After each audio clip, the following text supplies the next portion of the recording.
ميديا فويس اوف لبنان 100.5. الفقرة التالية الحكي فن.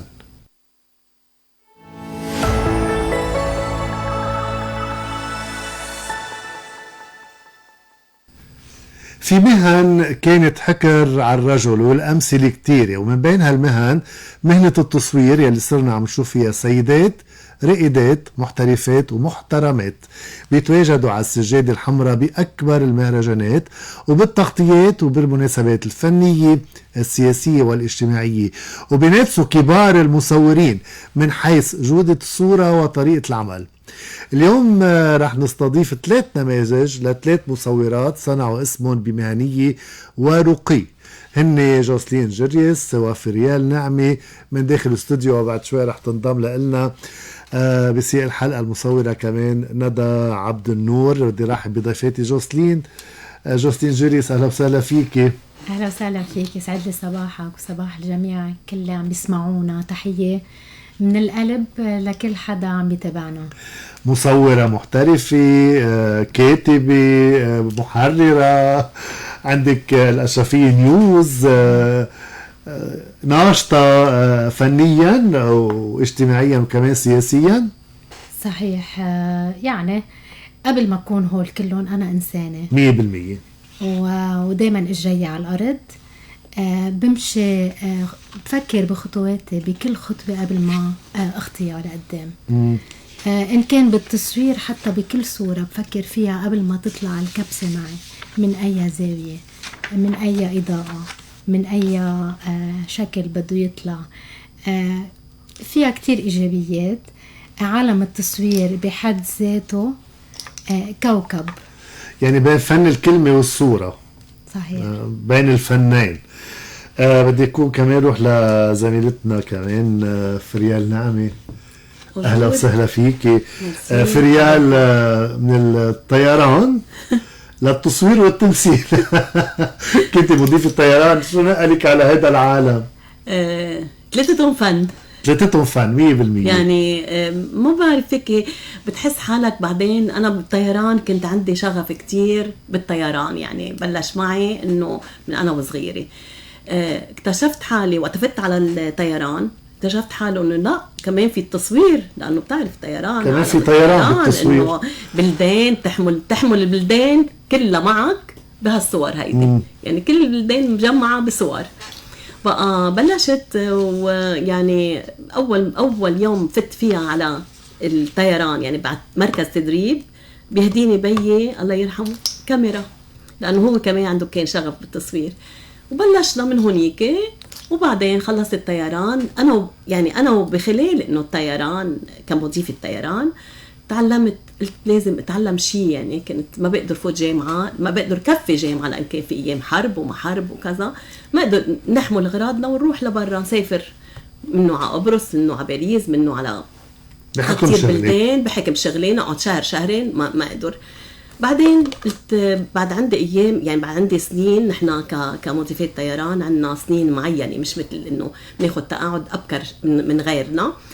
فكرت انه طب يعني هالكاميرا معي على الطياره وبرات الطياره البلدان اللي نزل فيها وين ما كان، يعني بصور، وعندي صور لا تعد ولا تحصى. يعني شو بدك من فنانين لسياسيين، يعني فيك تعملي كتيب على الموضوع. هذيك المرحله مزبوط. وصرت مصوره محترفه، وصرنا بعدين فتت انا وانزل من الطياره اروح على البيت، يعني غير ثيابي، اوقات اروح كمان باليونيفورم اللي انا لبسته اروح على الاكاديمي. بلشنا اكاديميات، يلا بلشت اكتشف حالي انه لا اخذت كتير كتير كتير كورس بعده اكاديميات، يعني تقريبا بكل لبنان، وشهادات واكيد يعني، والخبره وكل شيء. وبعدين مصوره محترفه، تصرت يعني ما بعد حالي محترفه كتير، يعني ان شاء الله. جوسلين، عرفنا مشوار فريال، مشوارك مع الصوره مع الكاميرا. انا توقعت تجوا معكم كاميراتكم، يعني ولا مره بتلاقى فيكم انا بالايفنتات او بمناسبات او حتى لقاءات عاديه، يعني او حتى بالصدفه، الا ما تكون الكاميرات بايدكم. هل قد الكاميرا رفيقة المصور؟ صحيح دائما وعلى طول. انا ما بطلع من البيت اذا الكاميرا مش معي.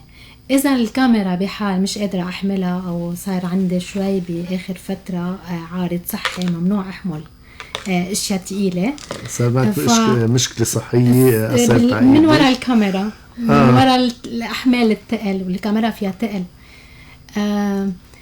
انطلاقتي بلشت بسنة 2000 تقريبا، بلشت مع مصمم الأزياء نيكولا جبران، بدي أوجه له تحية. نيكولا بتعرف بكل عرض أزياء، بكل طلعت للعارضات بده يعني تصوريه، شدني التصوير، ومن هون رحت على عالم التصوير. هنيك رحت جبت أول كاميرا يعني وبلشت بأول ديفيلي، وقفت حد استاذ جمال الصعيدي يلي هو نائب المصورين. رح نحكي شوي عن النقابة بعد وجه له تحية. ما كنت أعرف يعني كتير أشياء صغيرة، يقول لي حطي هيك، عملي هيك، يعلمني أشياء صغيرة. بيتمقطعوا فيكم، مش بمعنى بيتمقطعوا فيكم يعني بيستنشقوا فيكم كمصورات بنات، انه أبداً كل مصورة فيه كل مصورة فيه ليك في كتير كتار ولا قليل؟ هني بعتقد كتار بس ما بنعرفهم كلهم. صاروا بس بالقبل نحن كبداية كان في 3 مصورات بلشوا بمجلة الجرس، إذا بتتذكر اشتهروا كتير. في بيناتهم كالين شبير، كان في بيناتهم 3 مصورات، يعني في بيناتهم ليال اللي استشهدت صحيح تموز، وأنا بدي وجه تحية لروحها، وكمان بدي وجه تحية لروح عصام. كنا بدنا نستذكر المصورين عصام عبد الله اللي استشهد مؤخرا، صحيح، عصام عبد الله اللي استشهد من 6 تموز ونتمنى شفاء كمان 2000 تموز 2006 ليال. صحيح يعني تاريخا بعيد ذاته. اذا بنشوف يعني احداث انه فقدنا مصوره صبيه كانت حابه بس عم تنقل الصوره، وكمان يعني عصام شاب بتخوفكم. هلا يمكن ما بعرف ريال مش كتير ان بالسياسه او بالقصص السياسيه، يمكن انت اكتر بتنزلي بتصوري. إذا منزلت أنا في شيء أمني شيء سياسي، أنت شخصيا ننزل أكيد، شخصيا عم بحكي أكيد بنزل حتى أيام بخافوا علي الشباب، يعني إنه اوعى جوسلين، انتبهوا لجوسلين كذا بمظاهرات حروب. أنا بخاف، كنت شوي على حالي يعني، بتعرف المظاهرات ورمي شو اسمه، يعني كنت بوقف من زوايا بعيدة وباخد شيء لحالي في الهريبة كالغزال يعني. تاخدي صورك بتفلي. بدنا طبعا نرجع نوجه تحية لروح عصام عبد الله وليال نجيب، لأنه نحن عم نحكي عن التصوير، هن استشهدوا خلال مهماتهم. التصوير بزمن السوشيال ميديا كيف وين صار؟ بعده حكر على أشخاص معينين، بعده محترف هالقد، ولا لا صار مما كان بيحمل هالتليفون وبيصور؟ لا هلا الاحتراف له اكيد يعني له اربابه، له ناسه. عرفت كيف اندري؟ بس هلا التليفون شوي عم بيستعجل بالاشياء هيدي، يعني الموبايل عم بيوصل الصوره. وهلا بتعرف صار كمان يعني شيء بروفيشنال، يعني مش انه مثل ما اول ما طلع الموبايل. هلا بتحكي عنه زميلي صحيح، لانه انا كتير يعني ان بهذا الموضوع وان بالسوشيال ميديا، لانه هي هلا عم تحمل التليفون بتصور فيه. بس بعتقد ماشي بحل محل الكاميرا الا اوقات. يعني تحكي هلا جوسلين بتقول لك ليش انه الموبايل صاير. كيف خبرينا جوسلين فاذا بتعرف ريال زتت لك الفاس؟ لا انا لا شيء يضاهي جمالية الصورة، وخاصة صورة الكاميرا إلى أبدا ولا شيء. بس إيان أنت لشو بحاجة هيدي الصورة؟ هون بدنا نسأل، أنت هيدي الصورة لشو بدك تستخدمها؟ إن كان بدك تستخدمها للسوشيال ميديا، لتكتب خبر، لتذيع، أنت رح تنزلها على مواقع التواصل الاجتماعي. بس المؤسسات الكبيرة، المواقع المهمة، المجلات اللي بعدها، الجرايد للأسف اللي بعدها بدها صورة محترفة. طبعا بدها صورة بدها صورة مش بس محترفة، أكيد بدها صورة تميز عن غيرها. ممنوع تكون هاي الصورة اللي أنا حطيتها، مثلا بحكيك عن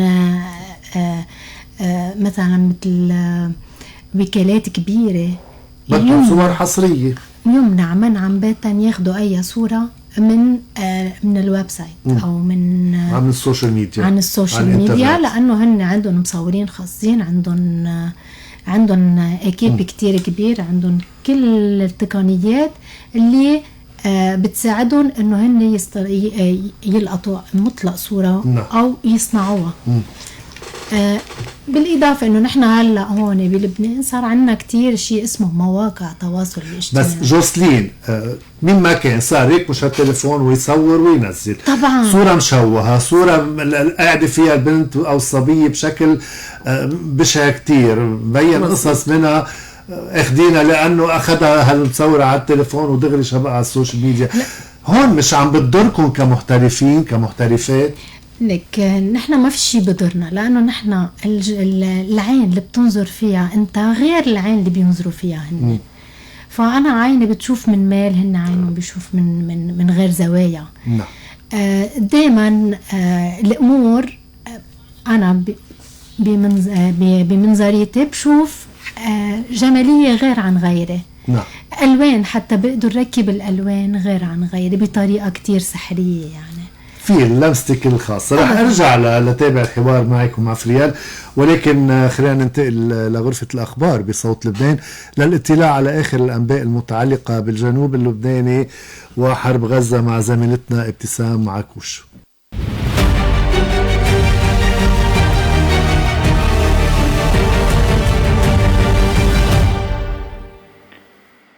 شكرا لك أندري. في جديد صوت لبنان حول التطورات في غزة، نشير إلى تجدد إطلاق الصواريخ على مستوطنات غلاف غزة. هذا وذكرت وسائل الإعلام الإسرائيلية الاشتباه بحدث أمني في مستوطنة مرجليوت عند الحدود مع لبنان، كما أشارت إذاعة الجيش الإسرائيلي إلى اشتباكات تدور حاليا داخل مستوطنة مرجليوت عند الحدود مع لبنان. إلى ذلك حشود شعبية إيرانية عند الحدود مع العراق في مسيرة لنصرة غزة وأهلها. هذا وكانت قد ذكرت وزارة الخارجية الروسية أشارت إلى أن الولايات المتحدة بنقلها صواريخ بعيدة المدى إلى أوكرانيا تظهر سعيها لتصعيد الصراع.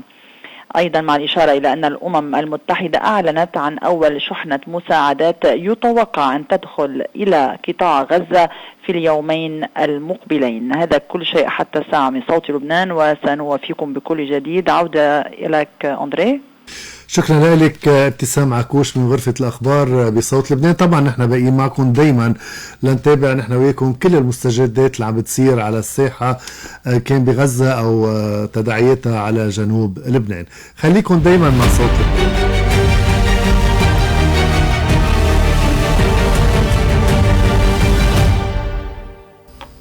رجعنا نتابع الحكي فن ضمن على الموجة سوا. بدي انتقل لموضوع عن نقابات. في نقابات بنتميل لنقابة مصورين فريال. هلا انا قدمت ورقي عن جديد، انا وفريال قدمناهم سوا تقريبا. مش منتمية اثنيناتكم؟ لا انا منتمية، بعتبر حالي من 4 سنين ورائي موجودين عندهم، بس هن المشكلة فيهم. ليش؟ انه النقابة هذا اللي بدي اوصل له. انه النقابة اول شيء انا بدي وجه تحية للنقيب علي علوش. نعم. تحية كبيرة له، لأنه حسيته أنه عن جد عم يشتغل، عن جد حابب يضيف اشياء جديدة للنقابة، حابب يحط من روحه لهالنقابة. بس 4 سنين مقدم ورائي، لأنه ليه؟ شو الموضوع؟ كان زمن كورونا وكان زمن حتى من 5 سنين احنا مقدمين ورائي بالأحرى. فريال شو وضعك؟ نفس وضع؟ لا انا مش من 4 سنين. انا عرفت انا من 4 سنين كنت حاكي النقيب السابق، وهيك اخذت على مسحه انه ولو كلكم شباب طعموه ببنات. ما في ولا مصوره بالجنس الناعم. في هلا؟ لا بعد ما في. بعد ما في. هلا نحن قدمنا. بس في عندهم هن. بس كأعضاء نقابة ما في أعضاء. لا نحن عم نحكي كأعضاء نقابة. فأنا وقت حكيت النقيب السابق قلت له أنا ولو طعموه بنواعم يعني جنس الناعم، هلأ ما في وفي وبتعرف الأحوال وكذا وهيك. عن جديد حكينا أنا وجوسلين وهي شجعتني بصراحة. وأنا بأنه منتمية لنقابة الممثلين، قلت أنا يعني كان عندي خطوة شوي يعني لورا إنه ما بقدر فوت بنقابتين. اتصلت بأستاذ نعمي بدوي نقيب الممثلين، لأنه كان المفروض يكون ضيفنا، ولكن يا ريت الأسبوع الماضي ظروف وجه له تحية كبيرة والله يعطيه ألف عافية على الشغل اللي عم بيعمله هو وكل الأعضاء. بقى اتصلت فيه قلت له أنا بدي فوت على نقابة الممثلين مصورين، مع إنه أنا مصورة. بقى عرفت إنه قال لي إنه نحن نقابة المصورين تابعين لوزارة وزارة الإعلام، ونقابة الممثلين لوزارة الثقافة، بقى منفصلين بقدر. ساعتها تشجعت وقدمت ورائي، وشجعني كمان أستاذ جورج فرح، ميرسي له، قدمت له ورائي من 2-3. وإن شاء الله وعدونا خير. بس حابين أنا وجوزلين نكون بأعضاء النقابة لحتى هيك نشجع. جوزلين بنقابة محررين. صحيح. ليش؟ تحية أول شيء لنقيب المحررين أستاذ جوزيف صيفي، يلي دايما بيتابع صغيرة وكبيرة لكل حدا يعني منتسب عنده كبير وصغير، بيضل يتابعهم، بيضل يقرأ لهم، بيضل وراهم. ما معقولة يعني. تحية لجهوده الكبيرة اللي عم بيبذلها يعني. ليش أنا فتت أول شيء بالنقابة؟ أنا مبلشة كمصورة وانت مصورة صحفية، وأنا بفتخر أني قبل كون مصورة قبل ما أكون محررة، لأنه كنت أعتبر أني بصورتي بقدر اكتفي عن الخبر. وأنه قبل كنا نفكر بهالطريقة أنه خليني أرجع لك للخبر والصورة أي أهم. بس في زميلي معنا كمان ثالثة لإلكم، زميلتنا ندى عبد النور، اللي كمان بين شعر الكلمة وشعر الصورة وفن التصوير. ندى عبد النور، أهلا فيك على صوت لبنان. صباح الخير أندري، وصباح للزملاء يلي معك. يعني أنت دايما بتهربي من الاستوديو، ما بعرف ليه. ندى، خبرينا عنك كمصورة محترفة، وقديش عطيتك هالمهنة وقديش عطيتيها لهيدي المهنة؟ يعني هي يلي بفوت بهيدا المجال بيعطيها كل حياته، لأنه هي بتصير شغف، يعني بتبطل مهنة. هي هواية، بلشت معي هواية وتطورت وصلنا لهون. بس أكيد بضل ناقصنا، يعني يضل عطول المصور ناقصه، يعني هي بدك تضلك عطول عم تدرس. انت بفتكر يمكن اكثر توجهك اذا بدك للاشياء السياسيه اكثر او الاجتماعيه اكثر من الفنيه؟ هلا هي انا اكثر شيء تيبل تنس. نعم. بعدين لانه مش دائما في عنا بطولات بالتيبل تنس. تيبل تنس انا بالميديا المصوره الرسميه تبعهم الخاصة فيه. أنا مضبوط، هو أنا بالميديا تبع اتحاد التيبل تنس، وأنا بدي وجه لهم تحية. نحن عنا هلأ بطولة دولية عمل بتصير بجزين. ما أجلتوها صح؟ لا ما تأجلت، والبطولة ماشي وكله تمام. وهلأ أنا الأحد إذا الله راد بتكون فوق، وهي دولية، يعني صورنا بدهم ينحطوا على ويب سايت الاتحاد الدولي. مشان هيك فيها شوية شوية يعني دقة وبس حلوة. بس فيها كمان تعب وكتر خير الله. يعني رغم كل شيء نحن مستمرين بهيدي البطولة. وتحية لإلهم وللبريزيدان جورج كوبالي. نعم، ما نحييه. رئيس الاتحاد كان ضيفكم، كان ضيف يارا بمشفلين الجمعة الماضية، وحكي عن هالبطولات اللي مستضيفة لبنان رغم كل شيء عمال بيصير. بدنا نحكي عن ندى. بدنا نحكي عن ندى. هو بالنسبة لإلي كنت عمال تسألني بالنسبة للتصوير، هي بتصير شغف، هي الهواية هيك بتصير، بتبطل مهنة، ما بتسأل عن شيء، لا بتسأل عن مصاري ولا بتسأل عن أي شيء. هي بخبروك الزملاء هي منا مربحة ولا بل هي بتكلفك. هلا رح ارجع لهالموضوع. مزبوط، لأنه أي قطعة مزبوط. فريال عم تهز راسها. مزبوط فريال 100% منا مربحة. جوزلين تحية لك. هي منا مربحة، يعني يلي بتقولي هلا الصبايا والشباب اللي عمال جوزلين عم بتقول لك مربحة على صعيد شخصي. ما سمعت. جوزلين عم تقلك مربحة على صعيد شخصي، مش قصدها يعني بتشتري سعادتك. ايه مش بالمال، بتنبسطي بالشغف معنويا مش ماديا. ايه معنويا صح، مزبوط فريال، مزبوط اللي عم بيقولوه الصبايا صح. لانه هي يعني انت بتنبسط بصورتك. نعم. يعني اي صورة حلوة بتطلعها هي بتسوى الكون. كفتاة صعب تكوني مصورة ولا لا؟ انت والرجال، انت والمصور خلص ما بقى في. لا بالعكس يعني نحن هي ذاتها يعني ما بدها انه يكون رجال مصور يعني بنت بتظهر بالليل لا عادي يعني نحن بصرنا بعصر يعني كل الناس فيها تعمل منفتحة، وانا بشجع كل صبية بدها تعمل هيدا، بدها تفوت بهيدا المجال، تفوت تضحش. نعم. مع انه ما بدنا نحبطهم انه ما فيها كثير مصاري، بس في ناس على كل حال عم بتحطي شغفك ندى بين التراتيل، الكلمات اللي بتكتبي تراتيل وترانيم، واخدي هالورثة عم بيك يمكن وبين الصورة، واثنين فنان رائعين. ميرسي. انا بالنسبة للشعر انا ماني شاعرة، انا عندي محاولات. نعم. بس في فيدية وائل كفوري اللي كتبت له اياها انت في الليل، فيها مقطع عن الصورة.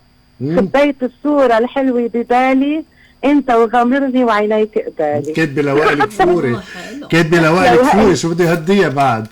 لا يعني ندى نعم. انا بدي اشكرك وبدي ما بقى بدي اخذ وقت منك، عندك شوية انشغالات يمكن. شكرا كثير لك، يعطيك الف عافية. ميرسي لانك فكرت فيي، وانا بدي وجه تحيه لجوزلين وفريال الصبايا اللي معك. ندى شكرا لك، يعطيك الف عافيه. يعني حبيبه قلبي وتحيه الله يطول عمرك يا حبيبي. هو من اصعب التصويرات اللي بتعمله ندى هلا، لانه الطابه لتلقطها اطيب لقطه فنيه ابدا، يعني كتير بدها تكون منتبهه، وبدها تكون حاطه الشطر المزبوط، وبدها تكون حاطه الاضاءه الصحيحه. يعني هيدا الشيء بده كتير جهد صعب. شكرا كتير لك ندى يا حياتي. ميرسي. انا سوري بس بدي وجه تحيه لروح عصام عبد الله، لروح جو بالجاني، ليال نجيب، هالزملاء يلي راحوا، جو يلي بعد للاسف. ايه ولا ما بعرف وينه سمير كساب، له سمير كساب اللي كمان ما بنعرف وينه. نحن بنوجه له، نحن هو زملائنا، لزملائي لإلي ولجوزلين ولفريال ولكثير من الزملاء.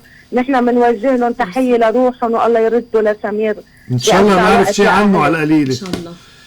يا ريت. شكرا كثير ندى. يعني في حالة بس في خطورة. هلا يمكن انتم شوي بعيد عن المخاطرة، لا مش كثير بعد. دائما يعني نحن على المخاطرة. انا ياما نازلة مغطية انفجارات، ياما نازلة مغطية احداث يعني فيها اشياء حساسة، اكسيدانات، فيها مناظر شوي كتير قاسية، يعني مش دائما فيها. فريال بتقولي شيء؟ لا ماشي. قولي. كنت بدي اقول انه انا ايام الثوره نزلت، بس كنت بعدني جديده بالدومين، مش بالدومين جديده، انه بشيء يعني انه لا كنت جديده على التصوير. ما كنت جديده بالتصوير، يعني كنت جديده على الارض تقريبا. على الارض. بس شو كان عندي شويه يعني هيك حذر. بلتقى باستاذي استاذ رمزي حيدر اللي هو استاذي بدار المصور. بقى انا راكده وقت القنابل المسيله الدموع، وراكده بوجهن تعالي لهون بعكسهم. ركضي بعكسهم. انا بعكسهم تركضي بهيدي اخدينا يعني بدار المصور. بقى وقتها يعني حالي صار عندي شجاعه انه انزل دائما يعني وحتى اتعلم. اصلا تتوقفي وتلقطي صوره على ريد كاربت، انا ما عندي الشجاعه بتليفوني القطها، انا بضل قاطع ريد كاربت وهربان. فبدها والفنانين صعبين على كل حال، منهم اهين. صحيح. سياسي اهين بانه تصوريه لا في عندك فنانين ابدا ما بيزبطوا على قد ما بيكونوا حركيين يعني، وبدهم 1000 شرط وما تنزلوها قبل ما تشوفونا كيف، بيتعبوا قبل ما تعملوا لها 100 فوتوشوب. بس الفنان مجبور تصور، يعني الصوره اللي بتصوروا اياها بالتليفون ما فيك تستعملها لبانو. مشان هيك بنقول دائما الفن له شيء ثاني. حكيت ندى عن انه ما فيهاش ربح مادي. نعم. طيب اذا هذا هو مصدر عيشكم كيف؟ نعم. شو على الله. أكتر تجارة مثل ما بقولوا تقريبا خاسرة عن جد. لأنه هلأ قبل ما نبلش البرنامج شو قلت لك بعت الكاميرا على التصليح، كاميرا صغيرة مش كبيرة، بتكلف يعني بتوجع قد ما تقبض أندري، خاص بهالبلد. يعني أنا عندي صديقي بأمريكا بقول لي فريال أنتوا كيف تصوروا ببلاش؟ نحن 3/4 تصويرنا، مش 3/4 90%. لا مش منتمين هلا جوسين عندك مؤسساتك الخاصة صحيح، بس كمان يعني إذا عندك مثل ما قلت بالأول الأشرفية نيوز، بس أنت مصدر ربح من كونك مصورة من التصوير. من يعني في التصوير له عدة أبواب. فيك تنتقل، يعني عندك كاميرا، فيك أنت وين بدك بتوجهها للأعراس، بتقدر توجهها للأعراس. بس العرس أكيد فيه جهد وتعب ووقوف، بتعب أكتر. بتصوري أعراس طبعا، بتصوري فريال أعراس. بصور بس بفضل ابعد لأنه بدك أكيب عمل. خليني كمان مرة بدي أرجع أنا وياكم ننتقل إلى غرفة الأخبار مع زميلتنا ابتسام عكوش كمان لنطلع معها على كل المستجدات الأمنية المتعلقة بجنوب لبنان وحرب غزة.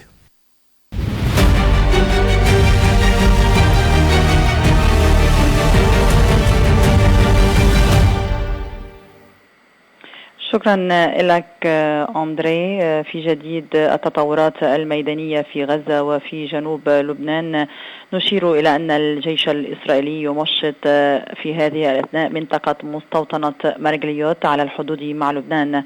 هذا وكانت قد أشارت إذاعة الجيش الإسرائيلي إلى اشتباكات تدور داخل مستوطنة مرجليوت عند الحدود مع لبنان. إلى ذلك تجدد إطلاق الصواريخ على مستوطنات غلاف غزة، مع تجدد أيضا القصف جنوبا على أطراف بلدة حولة الجنوبية في جنوب لبنان، وأيضا سقوط قذيفتين على أطراف بلدة عيت الشعب جنوب لبنان. وفي المواقف السياسية كان هناك موقف لوزير الخارجية الروسي سيرجي لافروف، قال الجميع يعلم أن إسرائيل تنتهك قرار مجلس الأمن الدولي من خلال التوسع الاستيطاني. وكانت قد أشارت الخارجية الإيرانية بأن استهداف كنيسة الروم الأرثوذكس واستشهاد وإصابة العشرات هي وصمة عار في سجل الجرائم الصهيونية. هذا كل شيء حتى الساعة من صوت لبنان، وسنوفيكم بكل جديد. عودة لك أندري. شكرا لك زميلتنا ابتسام عكوش من غرفة الأخبار بصوت لبنان. وطبعا صوت لبنان مثل ما بتكون معكم بالسلم وبالحرب تتنقلكم الأخبار أول بأول، رح تبقى معكم لمتابعة كل التفاصيل.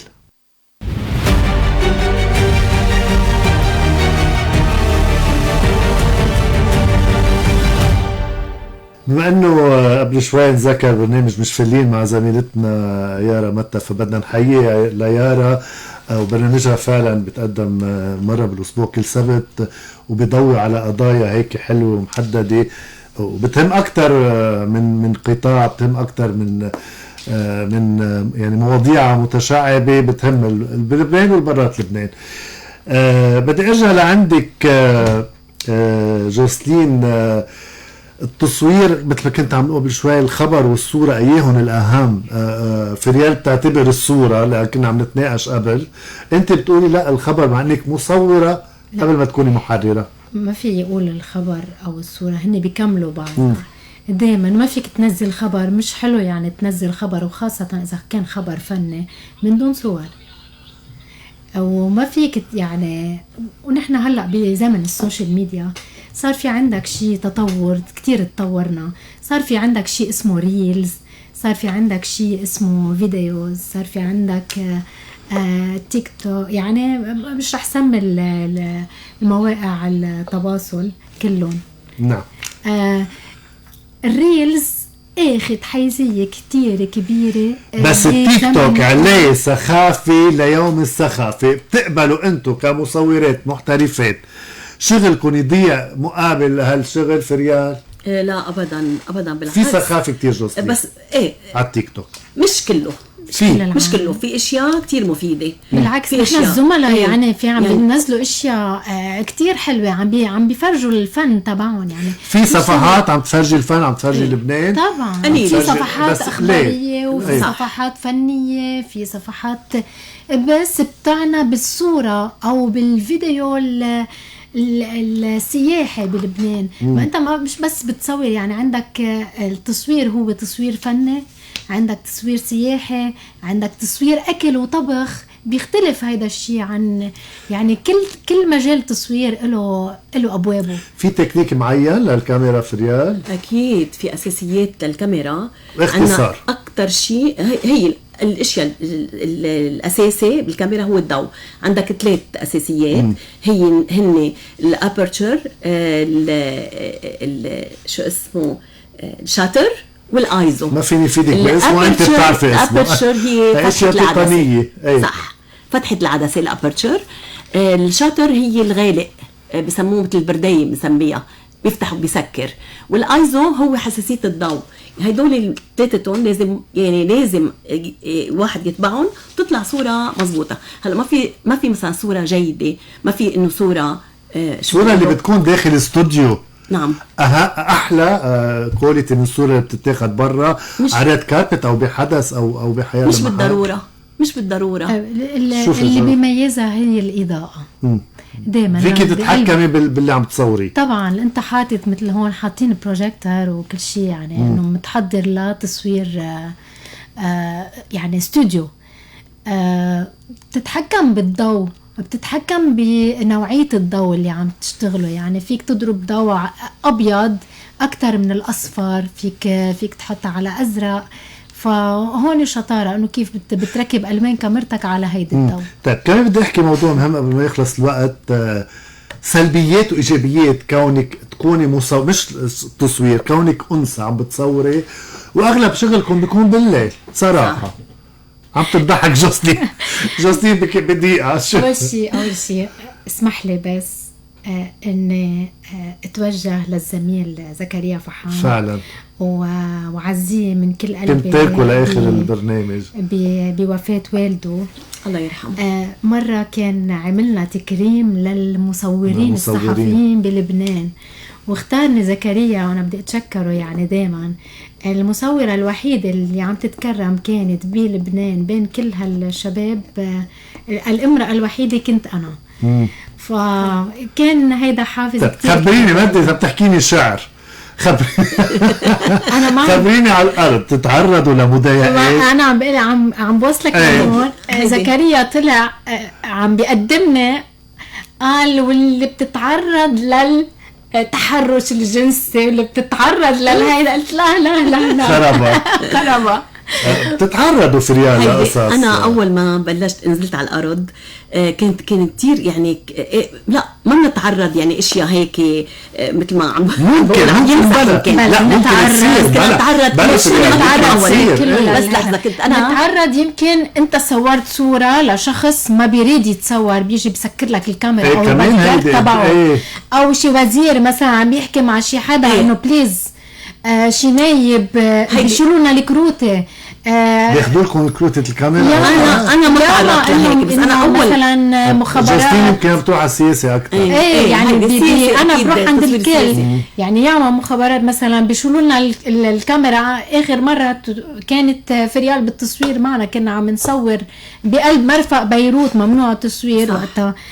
كان ويليام نون على الارض، اجوا مخابرات اخذوه كذا، قشطونا الكاميرات، قشطونا هيدا، وقفوا لنا. ما في اذن لكم، ما في بطاقتكم. بلا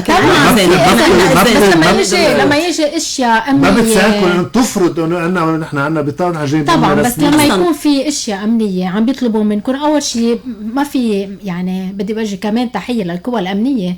ما في قوى امنيه بتيجي بتفرض هيك، يعني انه لا، بتكون رسائل الى الشباب انه معلش بالعمليه بعده لورا مثلا، نعم. او هون هيدا المشاهد ممنوعه. كلمتين بدي اخطب بس بدي اقول شيء انا انه ما بحق لهم يعني القوى الامنيه، نحن عندنا بالبطاقه انه لا يحق للقوى اي قوى امنيه ياخذوا تمنع تاخذ الكاميرا.